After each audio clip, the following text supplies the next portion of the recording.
ఎవరు ఎవరికి తోడవుతారో ఎప్పుడెందుకు విడిపోతారో మమతను కాదని వెళతారు మనసే చాలని ఉంటారు ఎవ్వరి పయనం ఎందాకో అడగదు ఎవ్వరిని బదులే దొరకదని అడగదు ఎవ్వరిని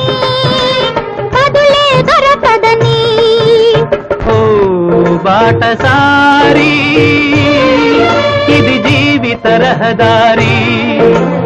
ఎంత దూరమో ఏది అంతమో ఎవరు ఎరుగని దారి ఇది